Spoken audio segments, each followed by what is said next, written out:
So good evening, everyone. Greetings from Pune, India. A big namaste to you. My name is Vivek Yatnalkar, and I, along with Dr. Supriya, shall be hosting this session today. And both of us are supported by a big support team led by Suresh at the back, right? And hope all of you are keeping safe during this COVID time. And hearty welcome to this International Coaching Week 2021. Today's day in India is hosted by ICF Pune chapter, and this particular session is the third in the series. We had first session in the morning, and the second session in the evening, which just concluded just now, right? So, theme for this session is democratizing coaching for a thriving society. So, coming to the theme of the session, which is democratizing coaching for thriving society. I'm going to invite our chapter president, Jayashree Kirtane, to talk about two things. One is, what is this democratizing all about, the meaning of the word, and second is why is this critical for Pune chapter to pick up that theme. I'm going to stop sharing my screen, and I'm going to invite Jayashree to explain that. The thing about coaching is that, and we just had a session where two businessmen, two entrepreneurs spoke about their own perceptions about coaching, and that just strengthened our belief that coaching, that word, has got so many myths surrounding that. And actually, there are many more opportunities, but there are myths surrounding that. Today, we attempt to bust just one myth out of those myths, and that myth is coaching is a privilege, and being coached is a privilege of only a handful fortunate few. So I think with the help of our speakers, we are all together going to explore this whole territory where we ask this question as to, is it possible to transcend the boundaries of ethnicities, of gender, of age, of corporate hierarchy, of economic strata by using coaching language? If we could do that, then I think what lies in front of us is just a pure world full of abundant possibilities, right? So I think that's the question that all these speakers are going to wonderfully explore and share their experiences of making coaching accessible to different sections of the society. Over to you. I'm going to invite my co-host, Dr. Supriya. So if we could have Supriya on screen, please, to introduce the speakers. And so the format we're going to follow, Dr. Supriya invites a speaker, and then they speak. And I'm going to share my screen with the introduction. So over to you, Dr. Supriya. Thank you so much, Vivek. And to be honest, last 2 days, the introduction of all three speakers leaving me so inspiring, and I'm sure interacting with them make all of us all the more inspiring. So the first speaker for today's evening, ladies and gentlemen, Dr. Damian Goldvarg. 50 years of experience in executive assessment and coaching, talent management, leadership development, and team building services. He originally comes from Argentina and extensive experience working with people from diverse culture and diverse background. He has worked over 60 countries, and the languages English, Spanish, and Portuguese. He's MCC, and his Ph.D. is in organizational psychology from Atlanta University, California. He's a professional certified speaker, accredited coach supervisor, ICF Global President in 2013 and 14, and he was given ICF Circle of Distinction Award in 2018 for his contribution to professional coaching worldwide. Worked with Fortune 800 companies, governments, and bringing extraordinary results through his coaching and consulting services. He has written 5 books and many book chapters on coaching and personal development. His areas of expertise in emotional intelligence, conflict resolution, and 360-degree feedback. And I must say, Dr. Damian, interacting with you for the last 15 minutes is so comforting. Thank you so much for being there. Over to you, Dr. Damian. Well, thank you very much for inviting me. It's great being here. I had the opportunity to work in India many times, and I was there 2 years ago presenting at the conference and also with the New Delhi chapter doing a presentation on coaching supervision. So it's great to be back with my colleagues from India. And as you hear, my accent is, I live in Los Angeles for 32 years, but my accent originally from Argentina. And what I want to do today is to share some of my thinking and something that I want you to know. I'm going to share my screen, but I would like to do this interactive. So I want to invite everybody who is here today to share in the chat room during the next 20 minutes your reactions. My goal is to share with you some of my ideas, and I would love to hear yours. And for me, it's the beginning of my day. It's 7:10 a.m. in Los Angeles. For you, it's the end of your day. So when we are all day in front of the computer working, it's really tiring. So I do believe that one way to make this more interactive is by participating. So I want to invite everyone here today to participate, to be interactive, to share your thinking in the chat room. So in that way you can keep engaged. And I'm going to share my screen. I have a few slides I want to share. And I am playing with this new technology that I learned yesterday. So we all learned together. Like I was teaching a session on coaching and technology, and one of the participants ended teaching me how to do this, how to show up in the slide. So I see that sometimes we're supposed to be teaching and we learn from everybody else. So can you see me well here in the middle of the slide? Yeah. Isn't it cool? Yes. Isn't it cool to have this? I just playing with that. So, okay. So the first question that I have for you is, why are you a coach or why are you a leader? Some of the people here today are coaches, but not everybody. So you may not be a coach and you be here, so we wanted you to be involved, included, feel that part of this ICF family. And I want to ask you a question. Why are you doing what you're doing? Why are you a leader or why are you a coach? And I want you to answer that in the chat room. Why do you do what you do? So Vivek said, I love to work with people because you enjoy it. Great. Why are you a coach or a leader or you do what you do? To make a difference, to make a difference. I like people. Yes, that's the reason why I am a coach. Before being a coach, I was a psychologist and I work with people living with HIV and AIDS. And I felt that I was contributing to people dealing with life and death, and that was very rewarding. And then after I finished my PhD in organizational psychology and started doing leadership development and working all over the world, including in India many times, I decided to just work with leaders and supporting them in being more effective as leaders. And with that in mind, I wanted to make a difference. But I do believe coaching is not only what we do, but also a way of being. So coaching is not only about doing, it's about being and how we live our lives and how we make a difference. So when I heard before about the idea for today is how this way of living, this way of being, this way of contributing is not only a privilege for a few, how we can think to make this available to as many people as possible. And this is one of my personal goals for a few years. So sometimes you didn't hear in my presentation is that I am the past global president of ICF. So as a global president, I have the opportunity to meet coaches from all over the world, but I want to introduce you to my family. So these are my parents and my brothers. And the reason why I introduce you to my family is because all of them are coaches.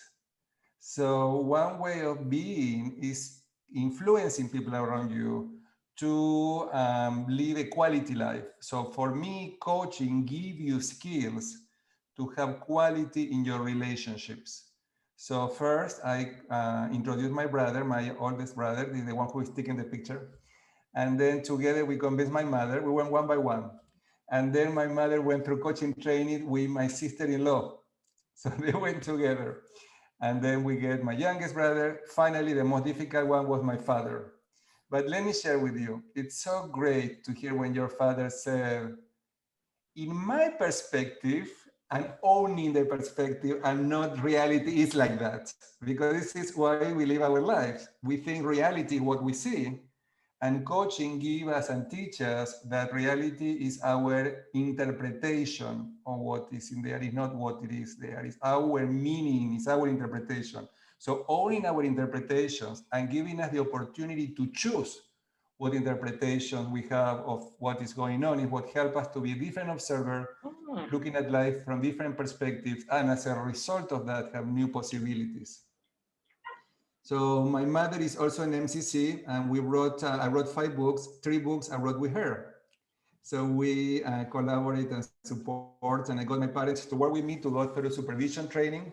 I train coaches, and the reason why I'm not staying today to the rest of the day is because I teach my training program today. So as soon as I finish my presentation, I will have to leave, unfortunately. And I also train supervisors. And Claire, I see that our next speaker is also a certified supervisor, what is really great. I have been an advocate for supervision over the years. And when I was in the Global Board of Directors from 2010 to 2016, in these 6 years that I was part of the Global Board, we were talking about what would be ICF position of supervision. And we decided that that would be one way for people to get hours to renew their credentials. So supervision is one of the ways, up to 10 hours for coaches to get to renew their credentials, what I do believe is really great.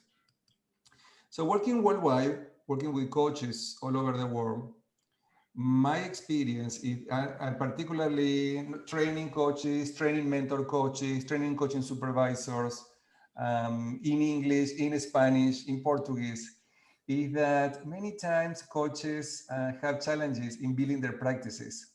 So one way to make more access to clients and be available to work with coaches is supporting coaches to be more successful in building their businesses. Because many times coaches don't know how to do that. And I see when I meet many of them all over the world that they're struggling in being available for people. So this is what I want to invite everybody here. We have 60 people for the coaches who are here to be sure that you develop skills to sell yourself, marketing yourself, being yourself available so people can find you.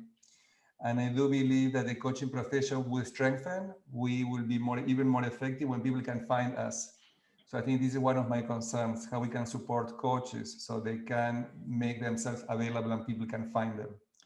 And I do believe that when they do that, they may be able to provide more free coaching. I do believe that part of our responsibility of coaches is also to provide our services to people who cannot afford and who cannot pay for coaching.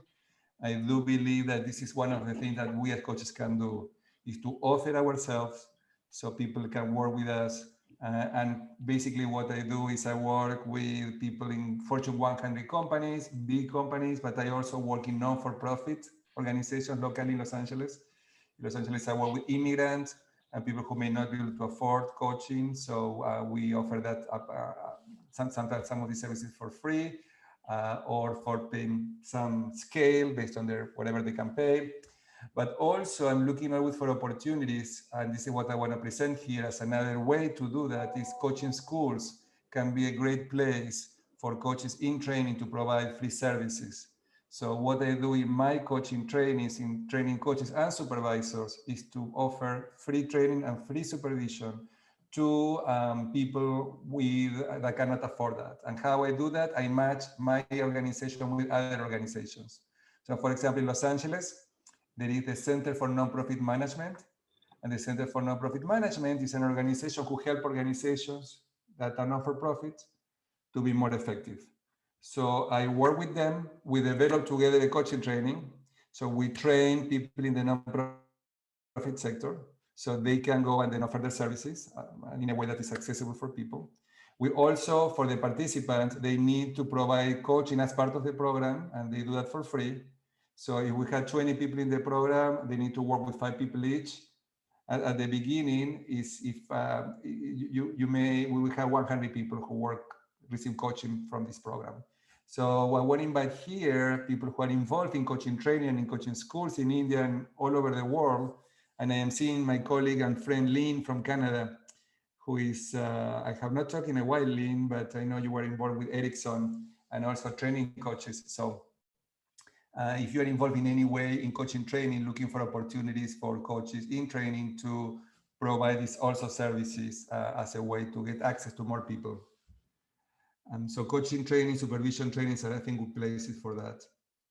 I would like to go, I share with you that I was in the Global Board of Directors, and one of the vision, as a vision statement, I want to bring to you, and for people who are not familiar with ICF, International Coach Federation is the biggest coaching association in the world. And the mission, as you can read here, is to lead the global advancement of the coaching profession. I think I need to move here. Okay, let's see. If I move myself, if I put myself here, you can read what is That's cool. the mission statement is the ICF exists to lead the global advancement of the coaching profession and empower the world through coaching. But the vision statement, what is really nice, is coaching is an integral part of a thriving society. And every ICF member represents the highest quality of professional coaching. So I was involved in developing this vision statement and mission. And this is the reason why I'm bringing it here, because in this vision for the International Coach Federation, coaching is an integral part of a thriving society. So when you think about an integral part of society, you may think in different ways about this. But one way is thinking that everybody knows what is coaching, and everybody is integrating coaching in their lives. So it's not only a professional coach being hired to provide coaching services with maybe a privilege, but coaching is also learned by everybody in elementary school. What would be if in elementary school kids will learn coaching and will learn how to listen and how to ask questions and how to be present and how to be trust and how to create awareness?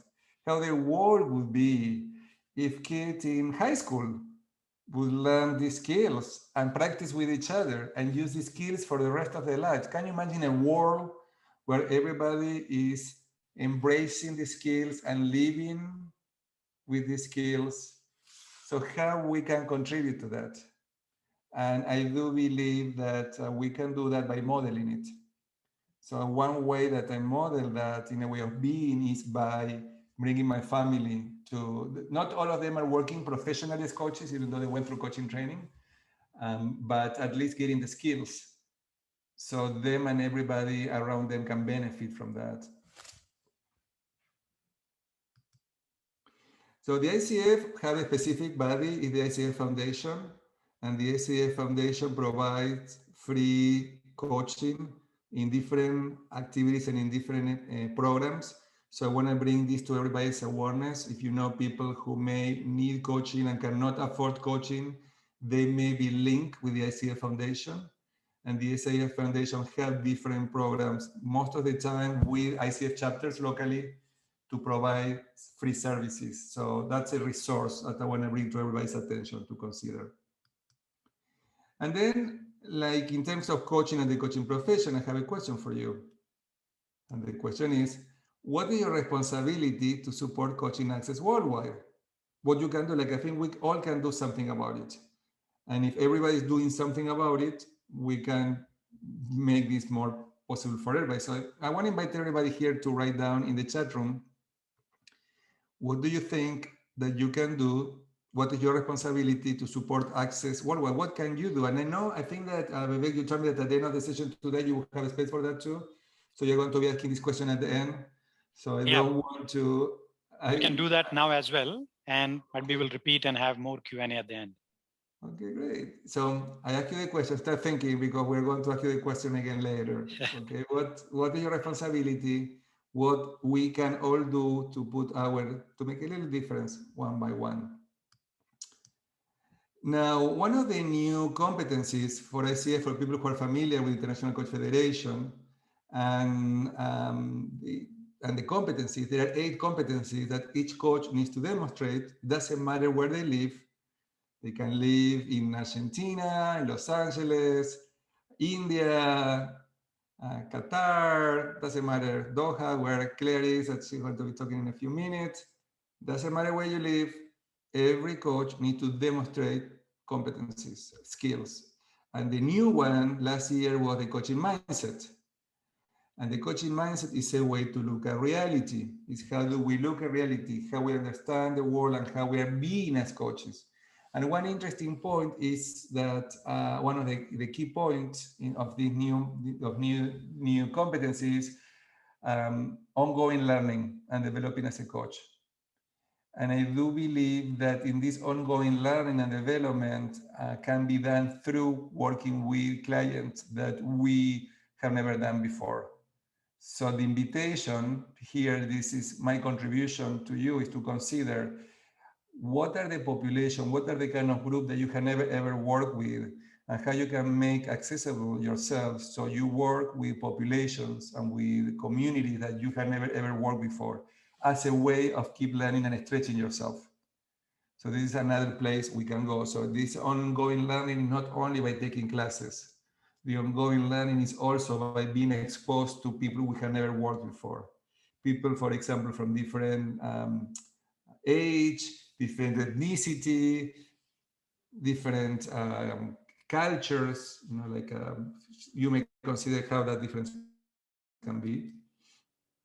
And another point of the coaching mindset is reflective practice, having a reflective practice.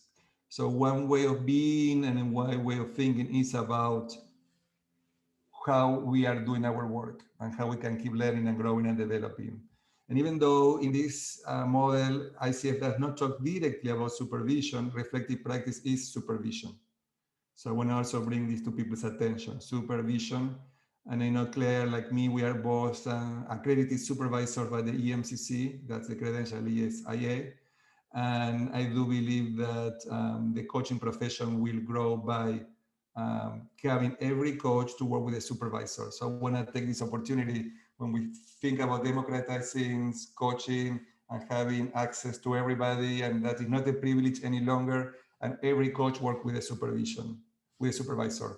Every coach have a reflective place to keep learning and growing. And I think that is very important. And I also, we need to make access supervision to coaches. So like in our program, we offer free supervision to people who are interested in supervision as a way for participants to learn, build the skills, and for coaches who may not be able to afford supervision can get access to that. The other piece also, I do believe in terms of responsibility and accessibility, is thinking about how we as coaches have a responsibility to bring a better world for everyone. And because of that, I have been involved with the Climate Coaching Alliance. I don't know if anybody here has heard about it, but I also want to bring this to everybody's attention here today. The Climate Coaching Alliance work in building a sustainable world. So I do believe that we as coaches also have a responsibility. So I want to invite everyone to consider how we can bring this awareness. It's not about bringing our agenda to coaching and to our client, but it's being aware about how we can contribute to make a world a better place, not only by coaching not being a privilege for a few, but also by bringing awareness of how we can all support each other to make this world sustainable, and being aware and bring these two conversations with our leaders, and we're working with them. So as you can see, this is like a puzzle with different pieces I share with you, and I want to invite you to consider how will you put the puzzle together? What do you need to consider all of these ideas that you heard from me today, and what can be your part? What is something that you can do to contribute to the world by offering services, by learning, by getting involved, by getting engaged? And in terms of the future, I do believe that coaching is here to stay. And we need to strengthen the coaching professions. And these are the things that I am worried about, or am I concerned, that I do believe that we as a community need to work together and contribute to keep growing and developing the coaching profession. We need to be involved in providing services to people who have not access to coaching, to keep getting supervision for all coaches, to keep talking about sustainability and the role of coaches in building awareness about these issues. And I don't think we can do that alone. No way. We need to collaborate. We need to work together. And we can do that in different ways. And one way is being a volunteer for your local chapter. You know, we have people from all over the world attending.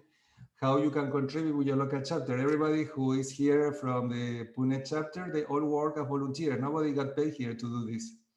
They were really hard. And I have been there, so I know how hard we work. And And all of this is on volunteer basis to be of service to our colleagues, because we love the profession and we love our colleagues. So I want to recognize all of the Pune leaders who make this possible and who spend, only they know how many hours they put to make this event happen. So thank you for that. So to wrap up my piece, because I want to be on time, I want to invite you to consider, what do you think is your role as a leader or as a coach in shaping the future of the world? I do believe that everyone here has a piece, and I think that we can play a small game or a big game. And in my case, in 2009, I was invited by a colleague to apply to be in the global board of directors. And I thought, oh, they would not want me. And we always think that. We think small.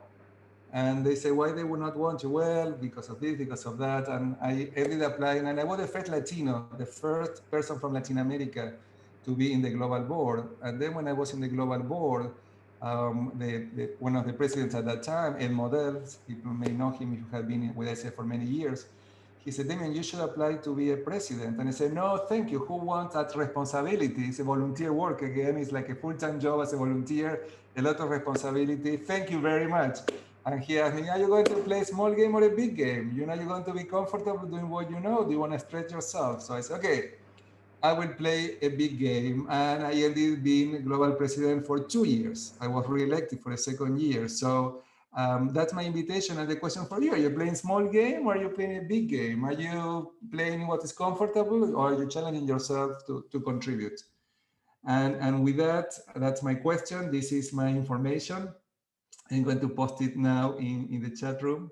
And unfortunately, my time is over, so I need to go. But I really appreciate your participation and your comments here in the chat room. And now I'm going to move on so Claire can start. So thanks everybody for listening and being here today. I'm going to stop sharing. And I'm going to share my information in the chat room. Basically, I have a website, but in YouTube, I have 200 videos. So there are a lot of resources for free if you want to take advantage of all of these videos. I also have a newsletter. We offer free demonstrations of coaching and supervision every month. So if you're interested in that, you can also participate. Sure. Yeah. Thank you so much, Dr. Damian. And I must say, when you were moving on the screen, it was like a feeling of omnipresent, how we want all the coaches to be there. And two things I'll always remember about you, Damian, that learner is very important, that how you learn from one of the participants from your coaching and technology students. And another, the coach family. And that inspires me to encourage my family to become coach. So it becomes easy for all of us. Thank you so much for being such a inspiring session, Dr. Damian.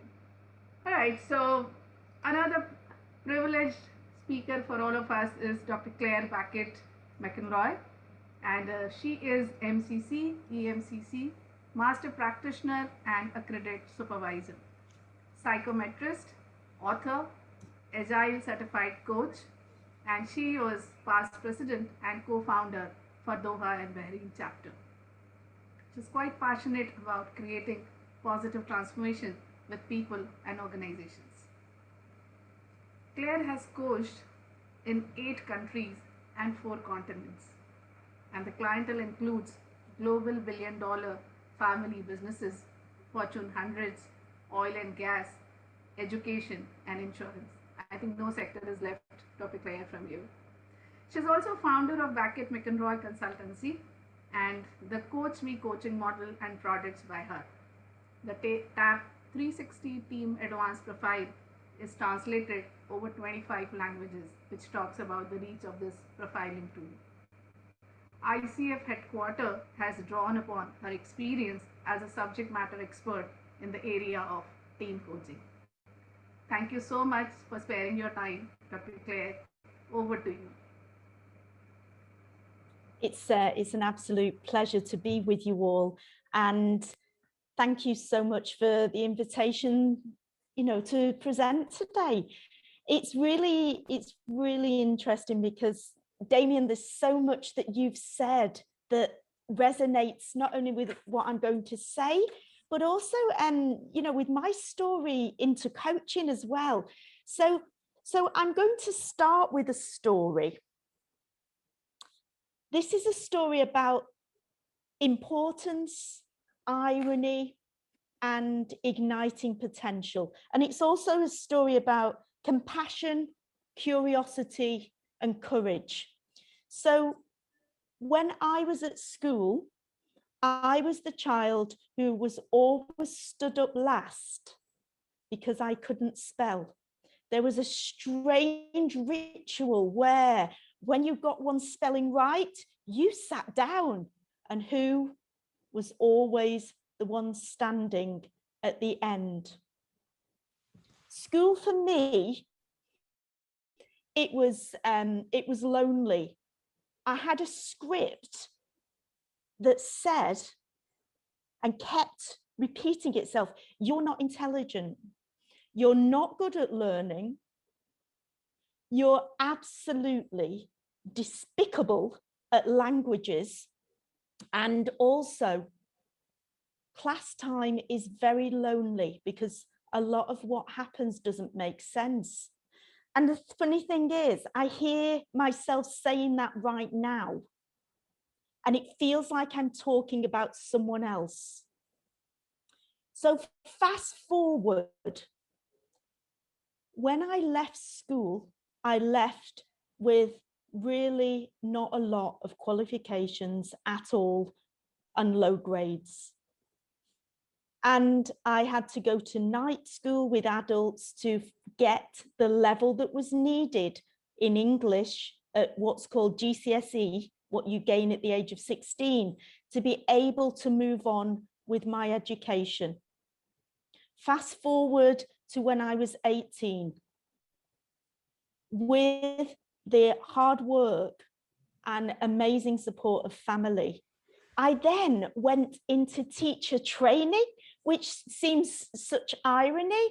And leaving university, I went to teach children with learning difficulties and emotional and behavioral problems. Now, it was only when I was at university that I was diagnosed with dyslexia. I didn't know, my teachers didn't know. And once I realized that, hey, this all makes sense now. This is why you struggled so much. But more than that, moving on then from university, moving into being a teacher, retraining in coaching, and coaching people at Lego, governments, the CEO of, for example, Qatar Stock Exchange, coaching teams, and obviously coaching people in schools and young people, which is just so close to my heart. All of that came about because I had coaching. It got me out of my box. I was able to rip up those scripts about you're not intelligent, that's saboteur, you can't do that, you can't speak in public, you can't write on a flip chart and train coaches and teach in a classroom. Now, the reason I'm sharing all this is because what happens now in organizations, and especially in the banking sector, neurodiversity, actually tapping in to different types of intelligence. And for example, people with autism who basically think in different ways. Organizations are realizing the benefits of diversity. Those boards that are diverse have more innovation and creativity.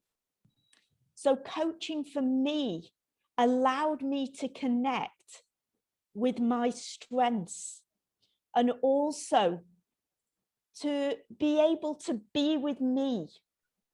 It's a Gestalt thing, which is a type of coaching where when we lean into being ourselves even more, we will be happier instead of fighting to be something different.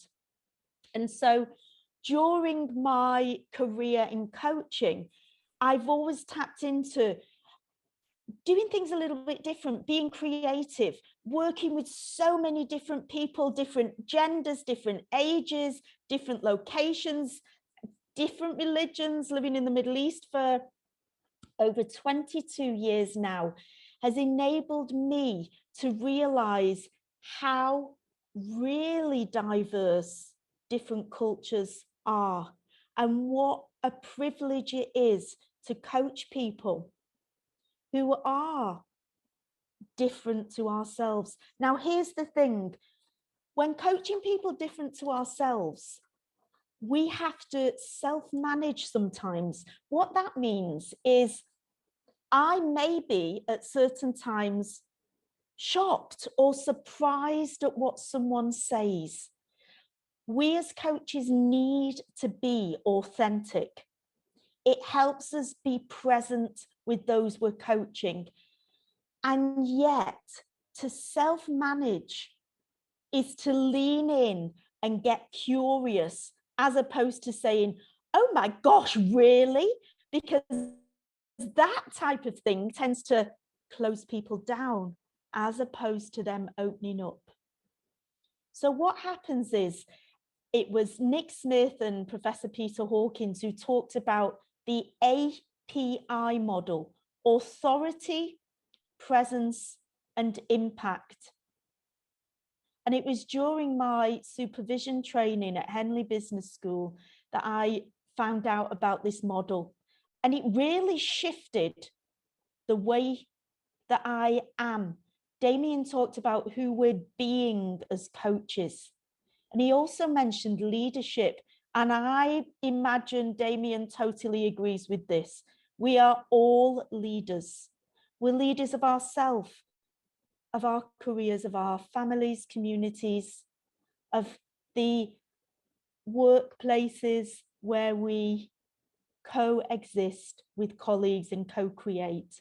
So the authority, presence, and impact is this. I challenge you now, sit up or even stand up. Stand right now in your most powerful position, in your authority. And this is not arrogance. It's bringing to the table who you are in terms of your experiences, your qualifications, your way in this world. And by having that authority, and obviously this is one reason that we advocate credentialing for coaches with ICF, associate, professional, and master coaches, is because having that not only stamp of approval, but it shows to people out there who you're coaching that you are credible.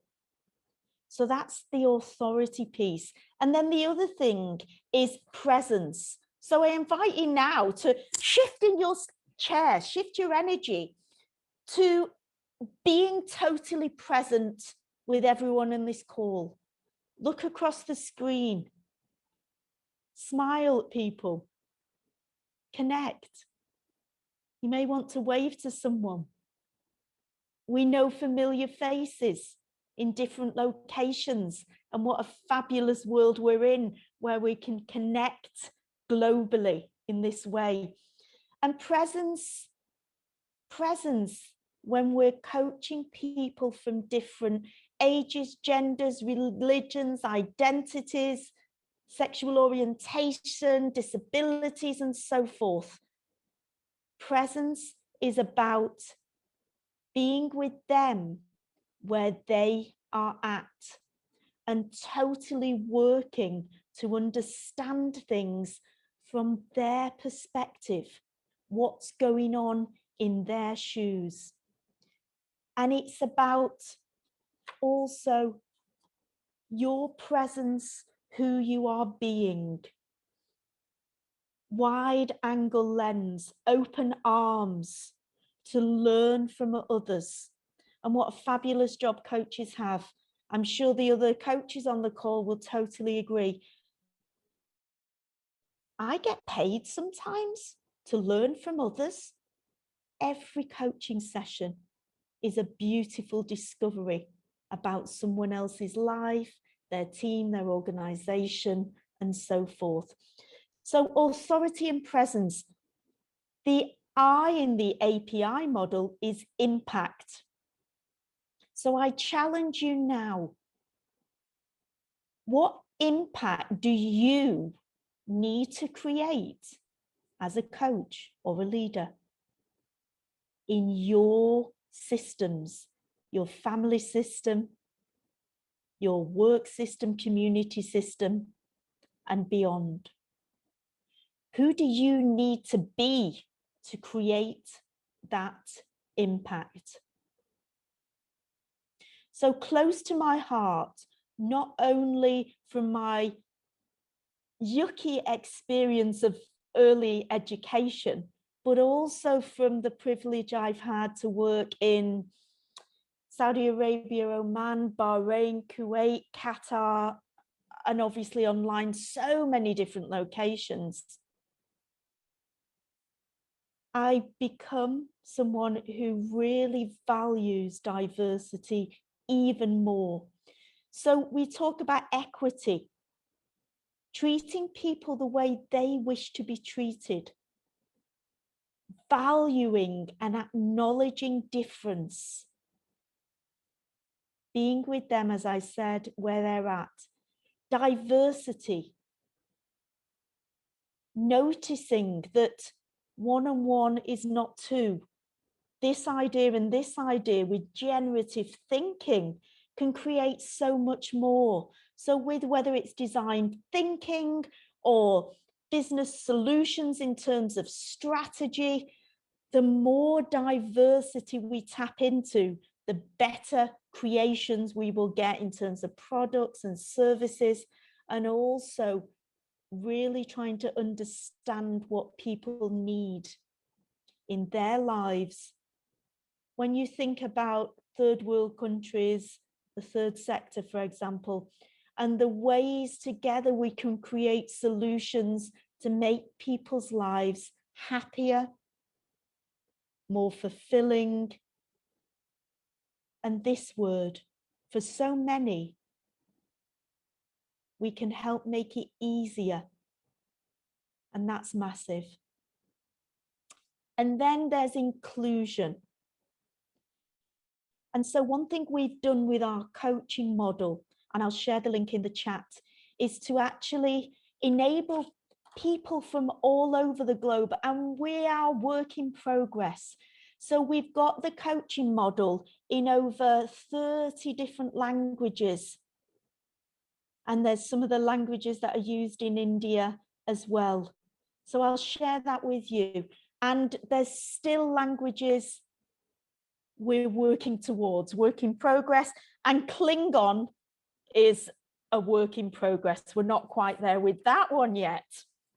One day, hopefully. So equality, diversity, inclusion. The biggest one for me is actually belonging. And sometimes that one gets missed. So, for example, you can give a woman a seat at a board table. Brilliant. Inclusion. Nailed. Is that it? Belonging is the important bit. Are they experiencing belonging when they are in that position? And that's just one example. It goes with many, many different things. So the other thing that's really important in this conversation is using a systemic lens. So what we mean by that, anyone that we're coaching, there are other voices in the room. Even in one-on-one coaching, there's partners, children, parents, friends, colleagues, so much in that conversation. And so some people say, with equality, diversity, inclusion, and belonging, is it your agenda if that is in the coaching session? Well, my answer to that is it's always in the coaching session. And it's just turning on that torch and shining a light at the relevant times to enable the person or the teams or the boards that we're coaching to become more conscious, to break the cycles of inequality. So systemic coaching is also about the collective and working together to enable the knowledge in our systems to support us all, tapping into the shared learning. And it's a fabulous experience when, for example, working with a team in an organization who for the first time really listen to each other. Whether you use an approach by Nancy Klein, time to think, everyone gets a few minutes each, and the ground rules, everyone listens. Or whether it's deep democracy, asking also those naive questions without embarrassment, vulnerably, asking questions that are just like slightly edgy. If we get those conversations out there, then that also helps us all learn what it's like from other perspectives. So one of the other things that's close to my heart, and Damian mentioned it before, I used to live in Bahrain and my mum was over on holiday. She used to come for a month, for example. And at the age of 75, she joined in for 3 days, our initial coach training. And that was just beautiful. And then beyond that, it was actually just over a year ago at the start of lockdown. I've always done CSR, and especially for women. And about a year ago, we developed some programs for young people, age 11 to 14 and 15 to 18, including some trainee teachers. And what we did in that program was enable them to tap into playfully coaching competencies, powerful questioning, active listening, being more comfortable with silence, getting curious, moving people in partnership to deepening their understanding, and then creating action for them to then move forward with. And my own children were in the program, as well as my niece in the UK and some of their friends globally. And honestly, we then had people who we trained who rolled out this program in their languages as well.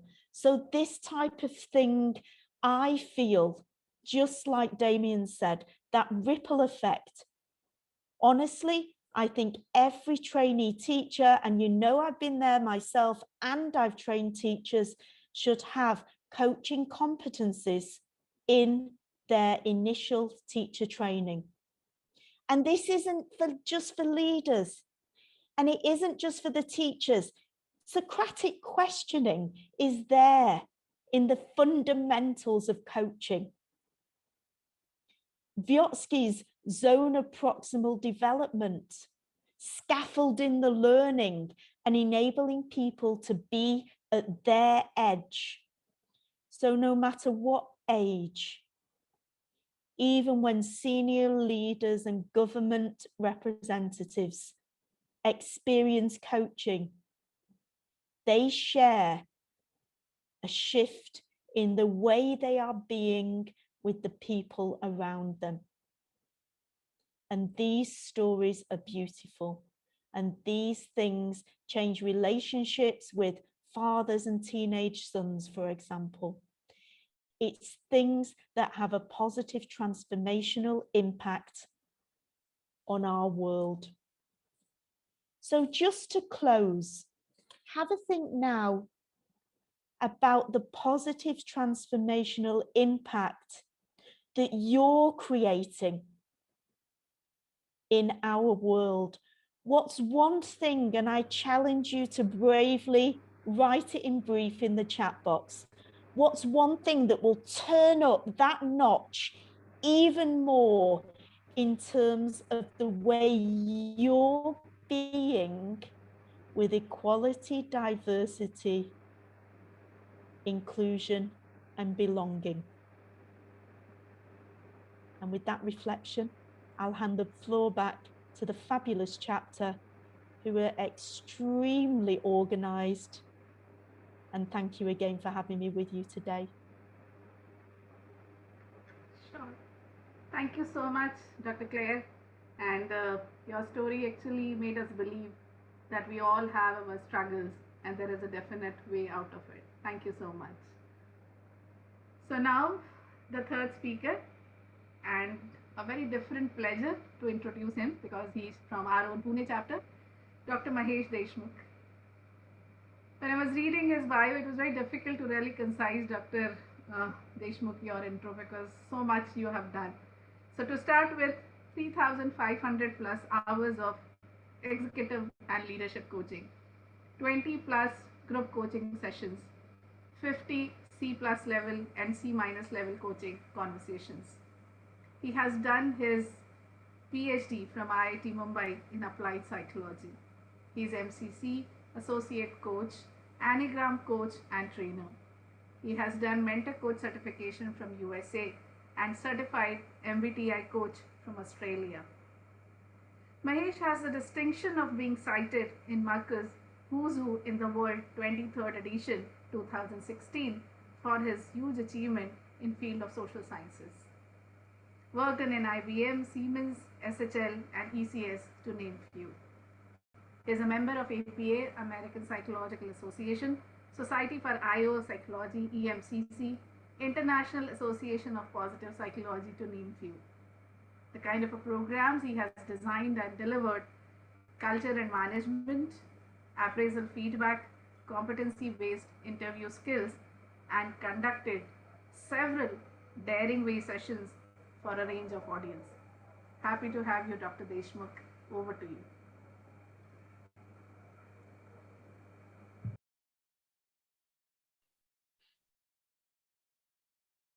Mahesh, you're on mute. You may want to unmute yourself. Sorry. Thank you for a lovely introduction. A small correction, I'm not MBTI certified. Right, yeah.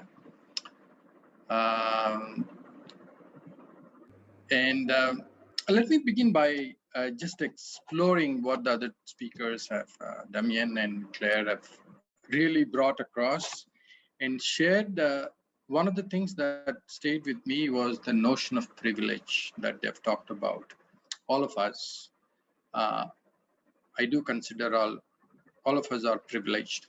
And one thing comes to my mind is when you question that word privilege, what really shows up for me is we are winners because somebody is lost. Yeah. Please keep this at the background when you're doing every bit of the work that you and I do every minute of our lives. Privilege comes with somebody else's loss is always that keeps ringing in my ears. I'm going to talk about, give me a warning when 2 more minutes are left. Anybody please, yeah? So I'll be happy to close there. What I'll be doing is offer you some concepts around which I work and then move into some stories that play out the concepts and values that I propose. Claire also talked about leaders. Damian also talked about leaders. We are all leaders. That's what she said. I just would like to extend that, Claire, by saying that we are leaders in some situations and followers in others. So let's not forget that. And our being really comes from there. So what really plays out for me, and I will just tease it out for all of us. I believe in a simple model that I use in coaching: awareness, acceptance, and action. If you have to distribute 100% of yours to impact any change, what would be the percentage distribution across these three: awareness, acceptance, and action. You just put down your percentages. You don't have to write anything in that order: awareness, acceptance, and action. How much percentage do you think you would factor for any change to happen across these three areas?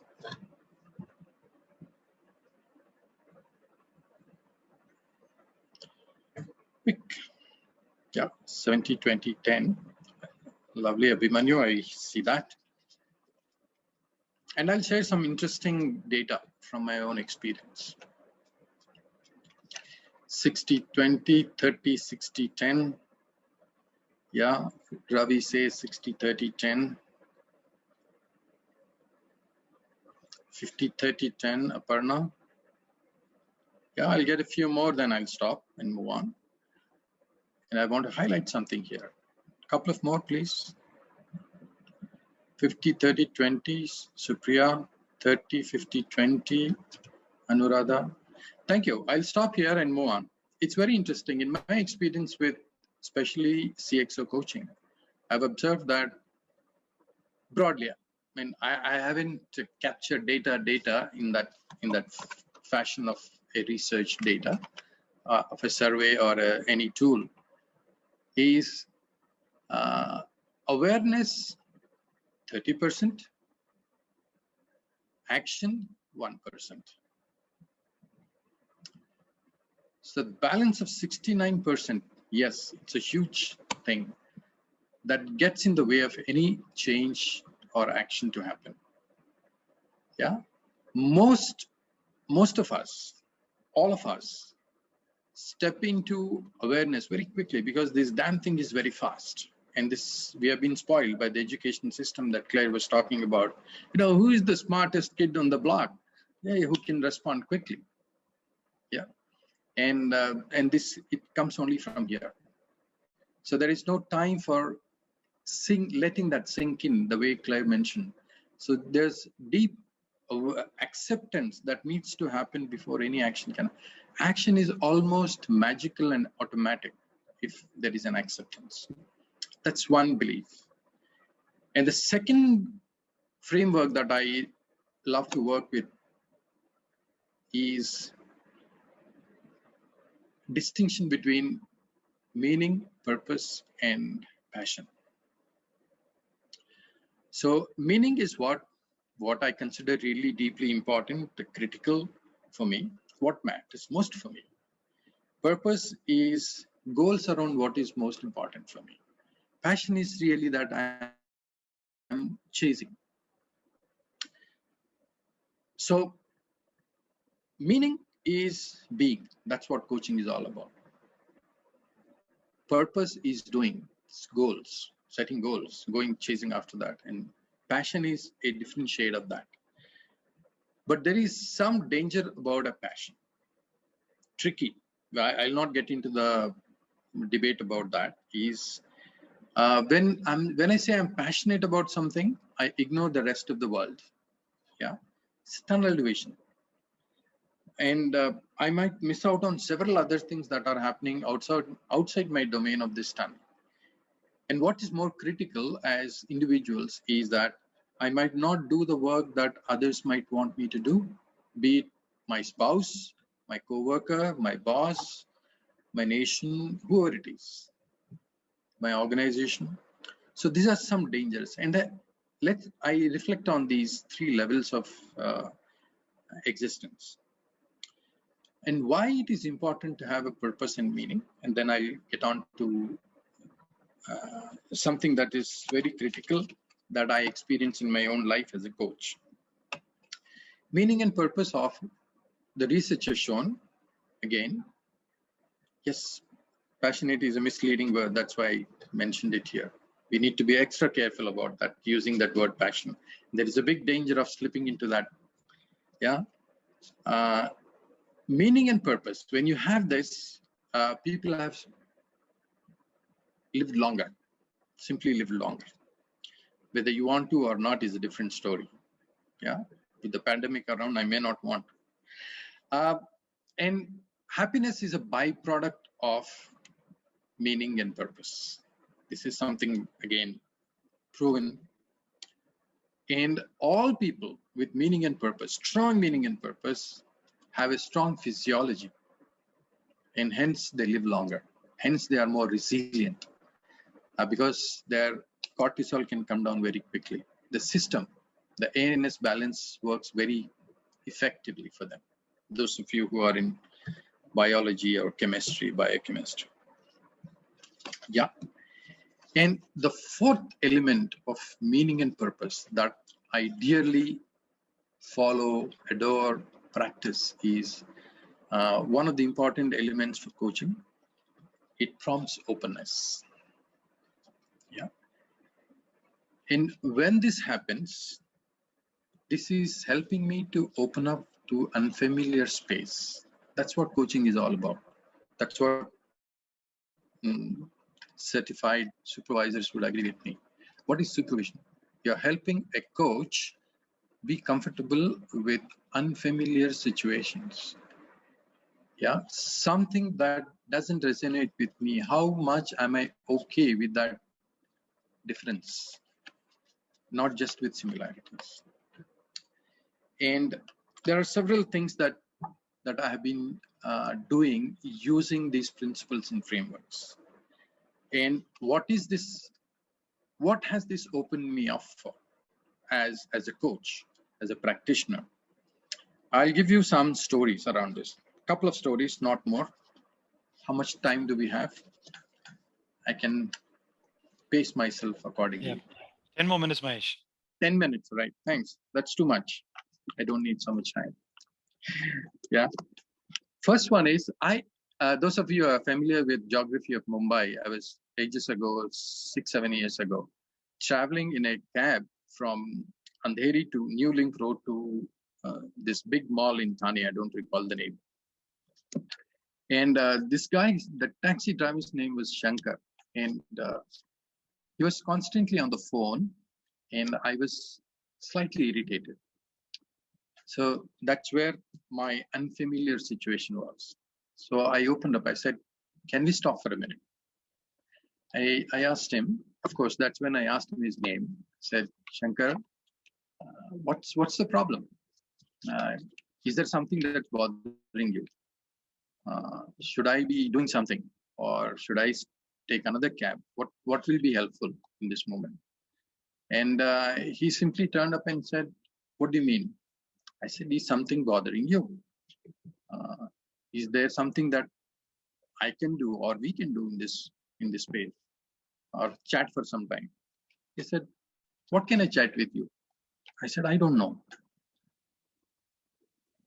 And he was silent for a couple of minutes.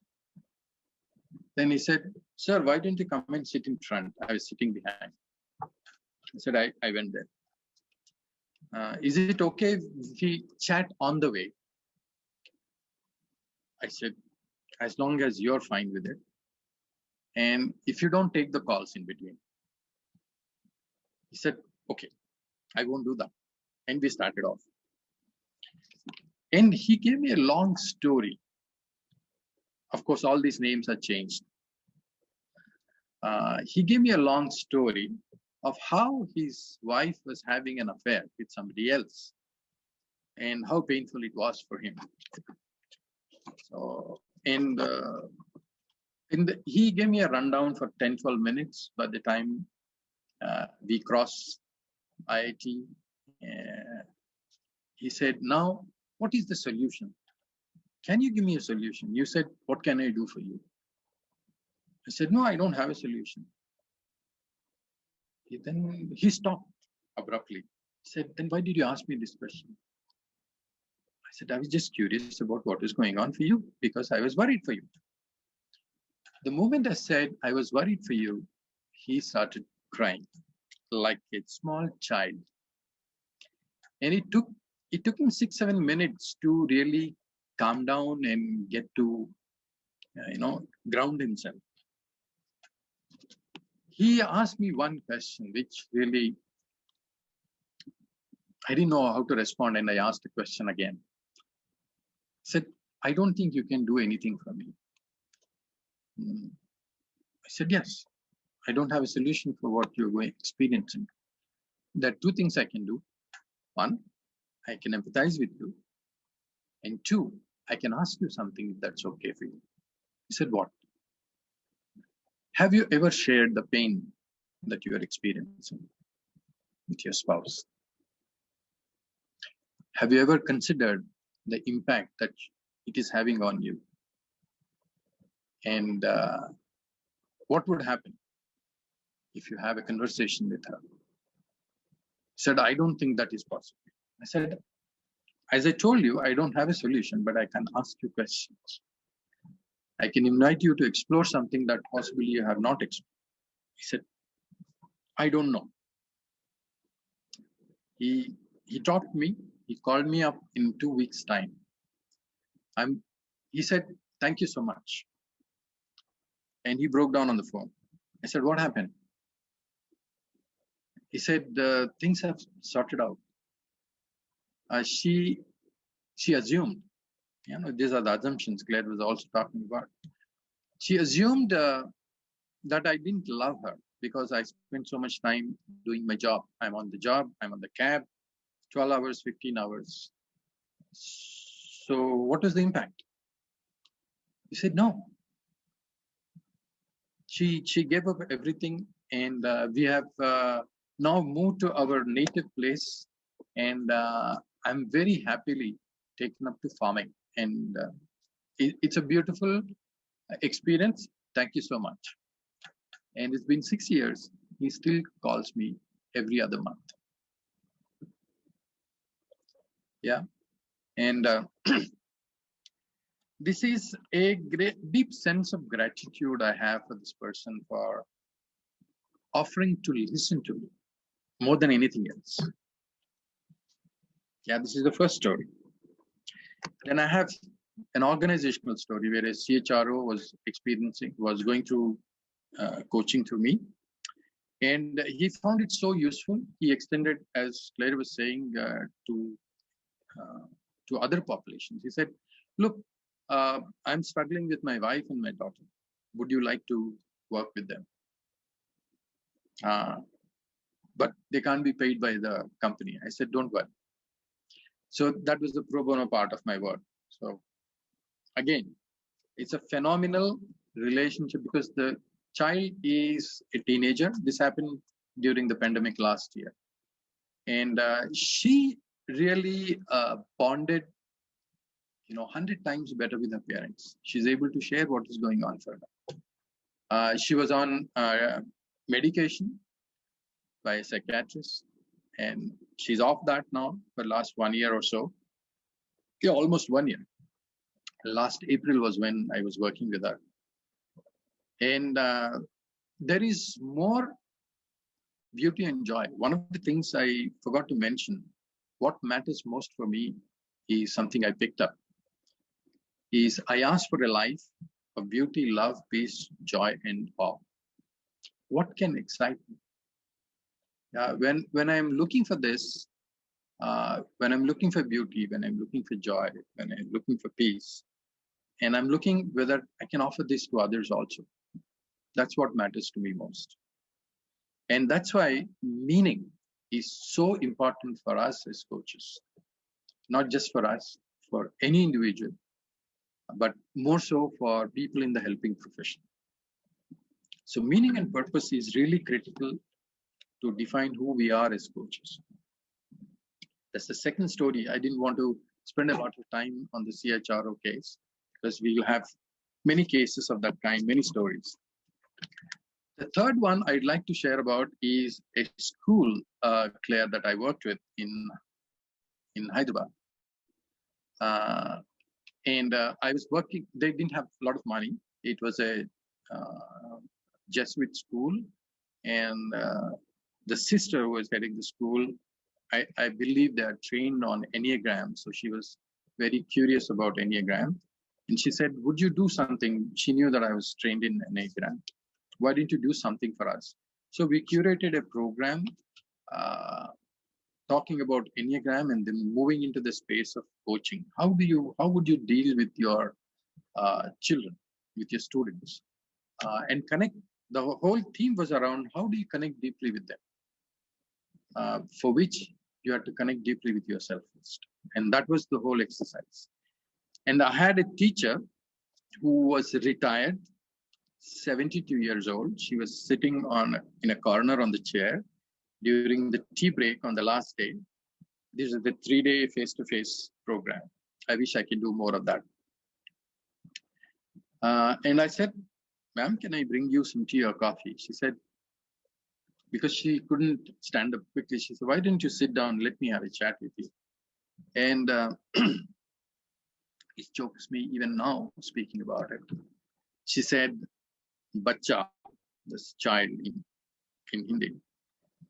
Had I known this some 30, 40 years ago, I would have made a difference to several hundred students. Yeah, very fulfilling. Very fulfilling. And that continued into another school. A couple of more schools is what I did after that.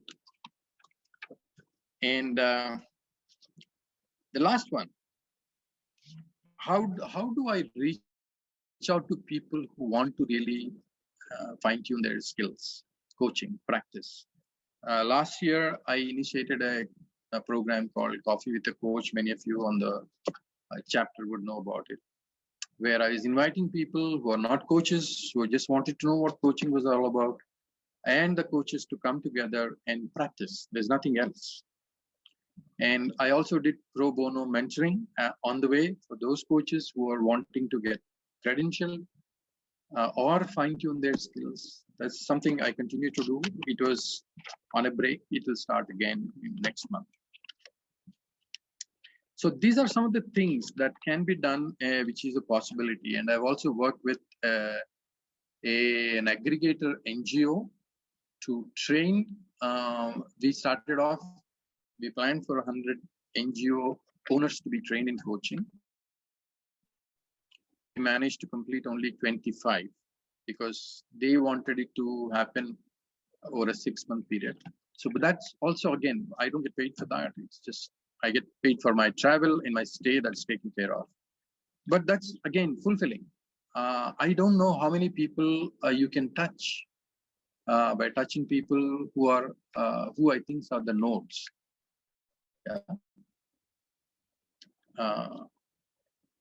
25, and they had on an average 12 to 15 employees, and the beneficiaries were close to 30,000 beneficiaries of these NGOs.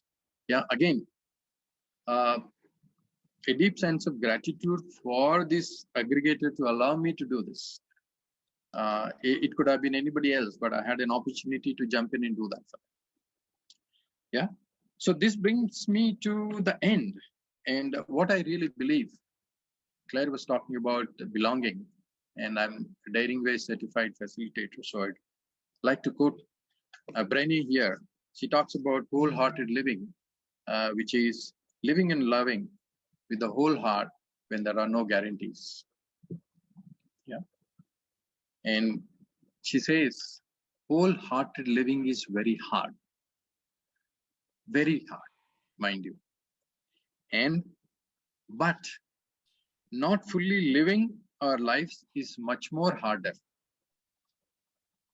and even more dangerous.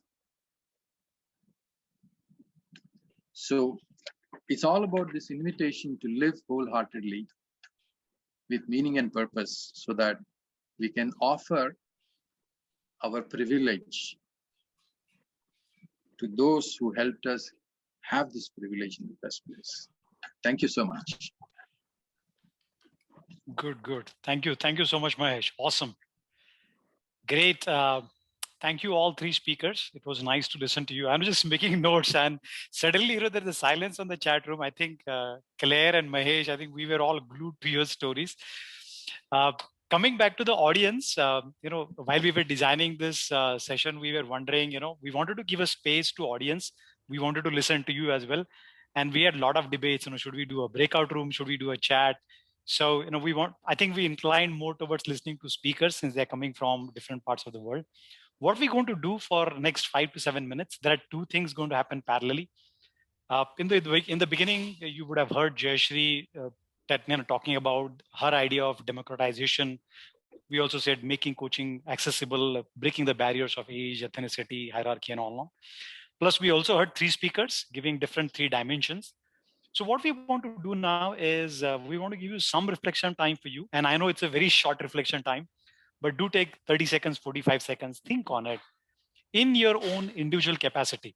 I know, and Yogesh, I was also thinking of you when Damian talked about complementary pro bono coaching, and you also said that Yogesh has offered that in ICF Pune chapter as well. So quite similarity there. So invitation to everybody, take a 30-second reflection time and think on if you were to democratize coaching, if you were to spread it. It could be, as Claire said, coaching offered to, the kids. The story Mahesh said, I just converted that into a model called CWTD, conversation with taxi driver. That's my model now. So Mahesh, you have shared 3 models, like 3A model and CWTD. I remember model names. And the second thing is, if people would like to ask questions to Mahesh and Claire, please raise your hand, and Supriya and Suresh are going to watch the audience. And Supriya, if you spot anybody's hand in the air, do tell us. And Mahesh and Claire, we invite you to respond to questions if they have any. Might be next 5-6 minutes, and then we'll wrap up the session. Yeah. So again, paraphrasing, type in the chat one way you can democratize coaching, taking coaching all over the world to all parts of life. And second is, any questions to Mahesh and Claire, please. Yes, Suresh. There's a question from Vijay Lakshmi, the Chennai president. Yeah. I would request her only to ask the question, and this question is to Dr. Clare. Yeah, Vijay, go ahead if you're around.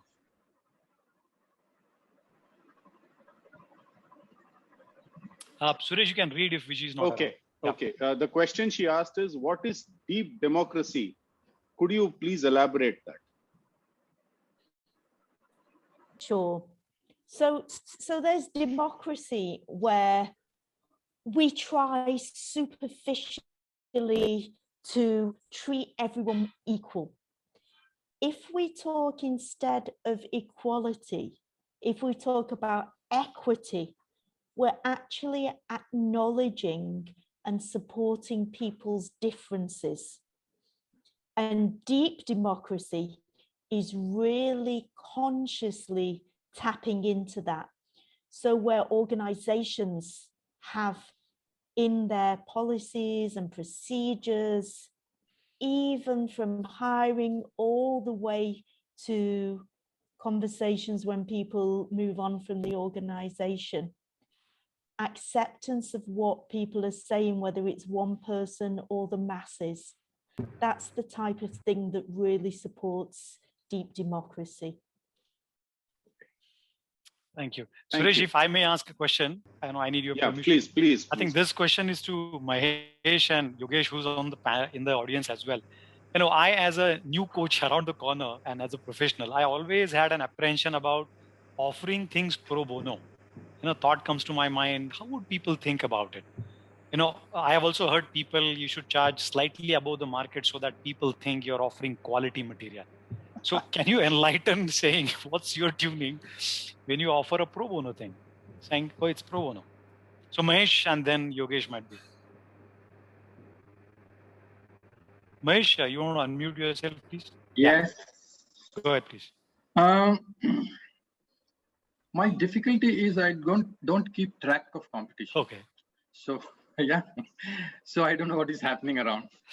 But I'll tell you what I do. I did have, for example, I'll share some experience so that you can explore how you would want to do it or what you want to take out of it.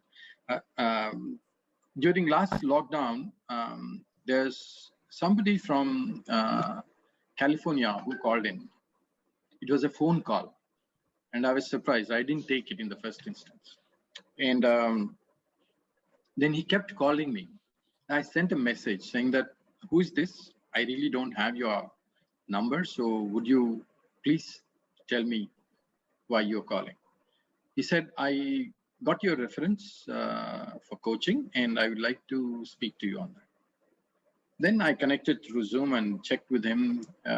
He was a 27-year-old boy, guy, whatever you'd want to say, who was living out of his car. And he said, I'm struggling. And would you be able to have a sliding rate fees if that works for you? I said, let's talk about money later. What is that you're struggling with? And then we had series of calls. And then I really didn't, he kept on asking me, but I said, that's fine. You first work on your struggle and work around what you can do with your struggles and manage it better. Then we'll talk about money. Somehow he managed to look up my website, and somewhere he figured out that I have a PayPal account, and he just transferred money. Yeah. And that money, I wouldn't even have imagined that I could even ask that money from a CEO coaching. Wow. So that's one example.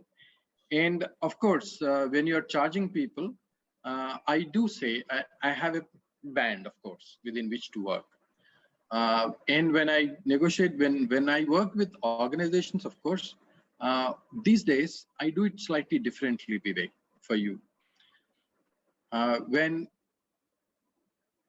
the contract comes into play, when we discuss what is that needs to be done, either for individual coaching or team coaching or group coaching, and all the modalities are decided, I say, okay, Vivek, how much are you willing to pay for this? All right. Thank you. Thank you. Yogesh, do you have a 30-second answer? This looks like a TV show now. Huh? 30 seconds is difficult for me. I take that much time to warm up, but let me attempt. I completely agree with Mahesh. I think to give you a simple answer, there is no strategy around it, because I think I did not think of pro bono as a strategy. When you feel that need and somebody really needs it, you just offer it.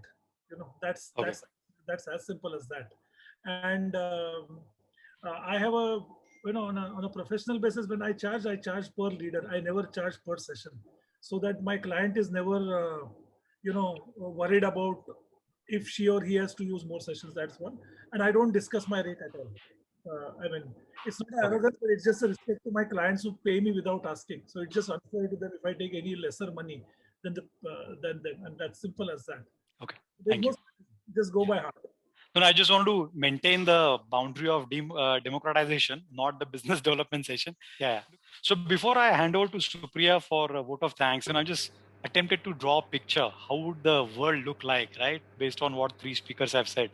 So starting with Jayashree giving the one dimension of, you know, breaking the barrier, making coaching accessible, just visualizing that. And coincidentally, Dr. Damian, the first speaker, you know, talked about doing and being and whole family being a coach. And I'm just visualizing, can we have all coaching conversations in family? And I'm just visualizing me having a coaching conversation with my spouse and kids. And the second speaker talks about, can we have that as in a teacher training, the coaching competencies, or, you know, listening and asking questions, being taught at kindergarten. And another responsibility they talked about is, how do you do it, is modeling your behavior, right? So that's a responsibility of us. And closing, the kind of the story, my favorite CWTD model, which Mahesh talked about. Just imagine we are having conversation with people around us, and that one question, opening it up, and, you know, I don't know that what happened in that driver's life, but I think we magically, you know, touching people, just one question without intention. So going back to the definition of coaching, which ICF talks about, right? Coaching is enhancing personal and professional potential. And if we are bringing that to society, is really the society of whatever we have, taking it to thriving world. I guess that could be the meaning behind the theme we had in the first session and third session today, is democratizing coaching for a thriving society, right? People who have typed in the chat box, thank you so much for your ideas. But before we close the session, we want to live with all of you.